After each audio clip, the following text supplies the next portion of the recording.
Good evening everyone and दोस्तों, आज का ये सेशन हमारा यहाँ पर रहने वाला है बीएलएड और बीएड में से कौन सा कोर्स ज़्यादा बेहतर है आपके लिए। किसमें आपको जल्दी सरकारी जॉब के चांसेस मिलते हैं, किसमें आपको पेपर वन पेपर टू दोनों में फॉर्म भरने को मिलेगा, एडमिशन कैसे लेना होगा, क्या फीस लगेगी, फॉर्म कैसे भरे जाएंगे, किस तरीके से सिलेक्शन होता है, कितने वर्ष का होता है, क्या एज होनी चाहिए। ये सारे डाउट्स मैं उन बच्चों के लिए क्लियर कर रहा हूँ जो अभी प्लान कर रहे हैं, या तो डीएड कर लेते हैं या बीएड कर लेते हैं या बीएलएड कर लेते हैं या बीटीसी कर लेते हैं। उनके लिए हम चीज़ें ये पूरा कॉन्सेप्ट क्लियर कर रहे हैं। देखिए प्यारे मित्रों, आप लोग अगर 12वीं पास हैं और आप 12वीं पास होने के बाद ही बच्चा इस तरह का प्लान करता है कि भाई मैं इस तरह के कुछ कोर्सेज करूं, तो बहुत सारे बच्चे जो होते हैं ना, डीएड हो जाता है या बीटीसी जैसे कोर्सेज करते हैं। अभी देखिए कुछ समय के बाद ना ऐसे कोर्सेज बंद हो जाएंगे, ऐसे कोर्सेज आपको दिखाई ही नहीं देंगे। और ये कोर्सेज बहुत जल्द जो राष्ट्रीय शिक्षा नीति 2020 के अनुसार क्या होते हैं, कोर्सेज बंद होने वाले हैं। तो देखिए, आपको अगर 12वीं के पास अगर आप कर रहे हैं तो कौन सा दोनों में से कोर्स बेहतर रहने वाला है, इसके ऊपर हम लोग चर्चाएं करेंगे। देखिए, बीएलएड एक निकला हुआ है, आपने काफी समय से देखा होगा, काफी बच्चे इसके बारे में जानते भी हैं। एक 4 वर्ष का ये पाठ्यक्रम वाला कोर्स होता है, पर बहुत ज्यादा ये फायदेमंद होता है। इसी के साथ साथ देखिए, बीएड जो होता है ना, 2 वर्ष वाला होता है, पर इसको ना आप 12वीं के बाद नहीं कर सकते, ऐसे आप 12th के बाद नहीं कर सकते हैं।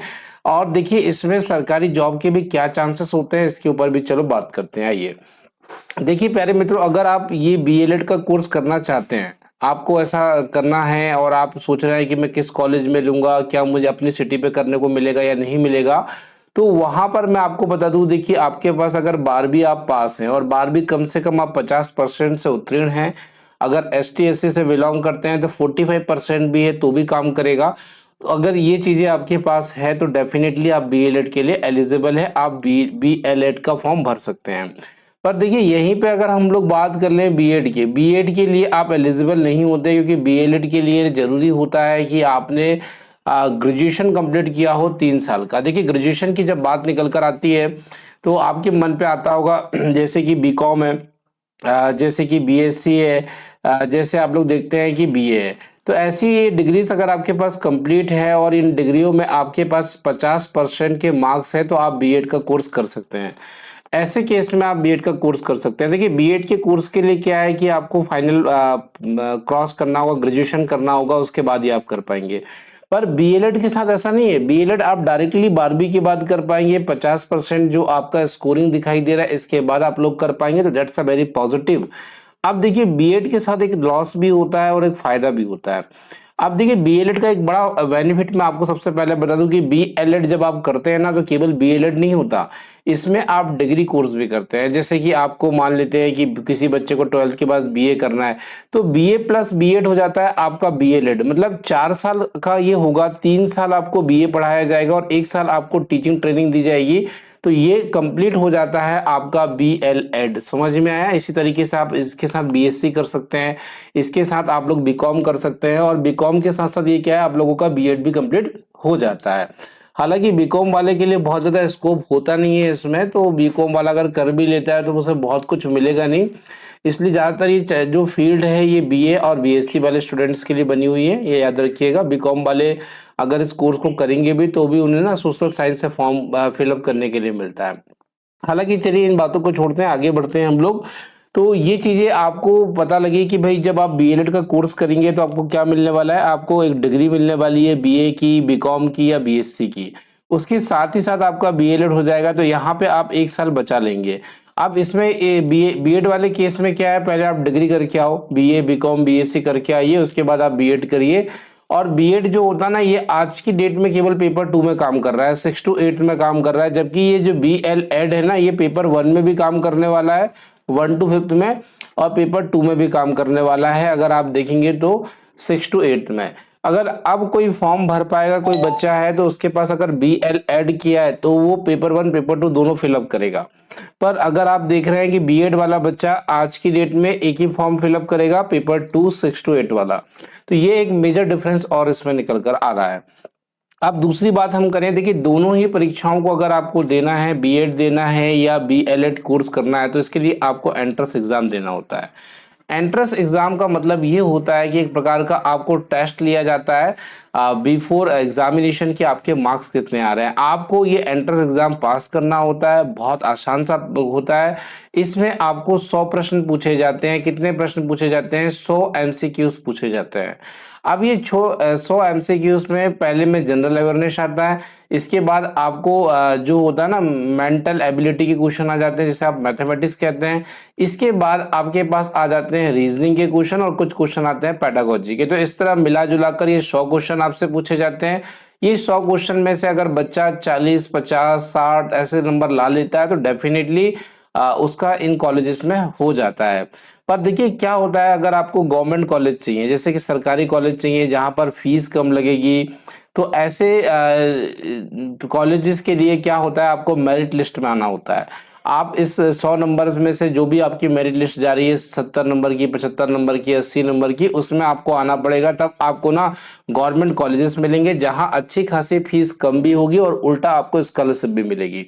तो ये चीजें आपको बहुत ज्यादा क्लियर है बीएड के बीएलएड के विषय में कि बीएलएड, देखिए बीएड के लिए भी एंट्रेंस एग्जाम देना ही देना है और बीएलएड के लिए देना है, दोनों में पास करना है। दोनों में 100 नंबर के प्रश्न आएंगे, ये याद रखिएगा।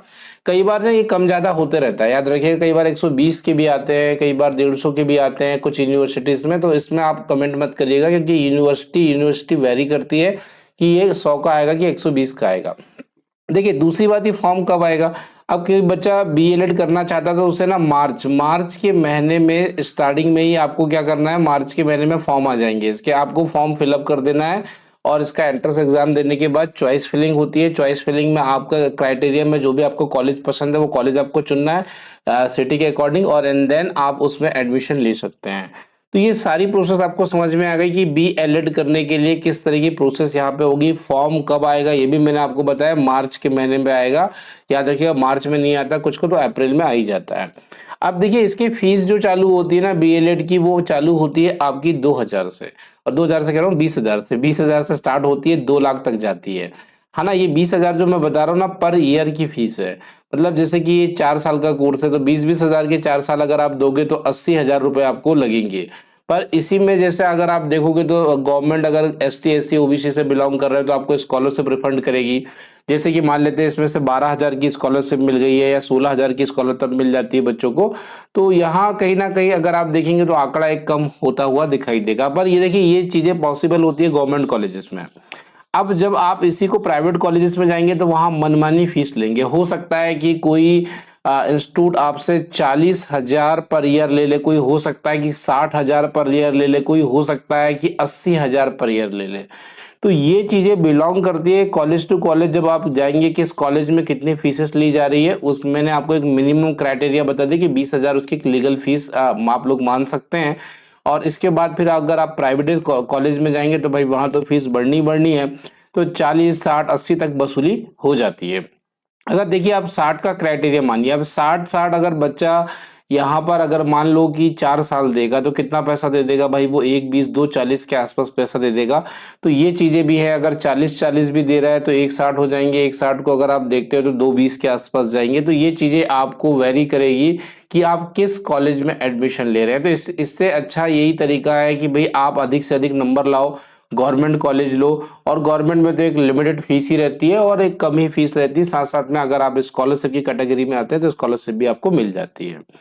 तो ये चीजें भी बहुत ज्यादा स्पष्ट है आपको।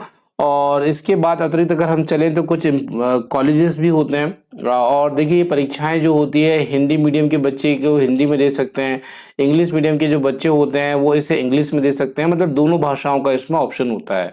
साथ साथ में आप अपनी सिटीज के कोई भी कॉलेजेस ढूंढ सकते हैं गूगल में सर्च करके। जैसे कि यहाँ पे कुछ दिल्ली के कॉलेजेस दिख रहे हैं, पर आप ये नहीं सोचिए कि दिल्ली बस में होंगे, ये हर सिटीज में होते हैं। जैसे कि आप एमपी में रहते हैं तो एमपी में भोपाल में आपको देखने को मिल सकते हैं, मध्य प्रदेश में देखने को मिल सकते हैं, छिंदवाड़ा में देखने को मिल सकते हैं। इसी तरीके से दिल्ली में भी आप जाते हैं तो मल्टीपल कॉलेज मल्टीपल लोकेशन में आपको देखने को मिल सकते हैं। उत्तर प्रदेश में देखेंगे तो मल्टीपल कॉलेजेस है। तो आपको सर्च करना होगा कि किस कॉलेजेस में है, आपके नियर बाय लोकेशन में, आपके डिस्ट्रिक्ट में भी कॉलेजेस उपलब्ध होते हैं। तो ये चीजें भी आपको स्पष्ट है। तो देखिए यहाँ पे अगर आप एक निष्कर्ष निकालना चाहें मोटा मोटा, तो मैं कहूँगा कि अगर 12वीं के बाद आप कुछ करना चाह रहे हो, टीचिंग लाइन में, तो आप बीएलएड में ही जाइए। आप बीएड के बारे में बिल्कुल सोचना बंद कर दीजिए। 12वीं के बाद आप कर रहे हैं तो आप डीएड के बारे में, डीपीई के बारे में, बीटीसी के बारे में बिल्कुल भी मन पे ख्याल मत लाइए। ये जो कोर्स है बीएलएड, ये बहुत जबरदस्त कोर्स होगा। साथ ही साथ अगर इसको करने के बाद अगर आपने एमएड कर लिया भाई, तो फिर क्या बात है, फिर तो आप लोग एलिजिबल हो जाते हैं बहुत सारी चीजों के लिए, है ना। आप कंटेंट राइटर भी बन सकते हैं इससे। आप एनसीईआरटी का जैसे कैरिकुलम बनता है ना, उसमें भी पार्टिसिपेट कर सकते हैं। बहुत सारी चीजें हो जाती है अगर आप एमएड की डिग्री कर लेते हैं। इसके बाद तो 2 साल का होता है, अगर आप बीएलएड कर रहे हैं इसके 2 साल के बाद आपको ना एमएड करना होता है। तो ये चीजें भी आपको बहुत ज्यादा स्पष्ट है। तो मेरे हिसाब से आपको मैंने ये समझाया आज की यहाँ पे। एक तो देखिए क्या होगा, बीएलएड में आप प्राइमरी लेवल का भी फॉर्म फिलअप करेंगे और अपर प्राइमरी लेवल का भी करेंगे, तो सरकारी जॉब के जो ज्यादा चांसेस होंगे वो बीएलएड में होंगे, ना कि बीएड में।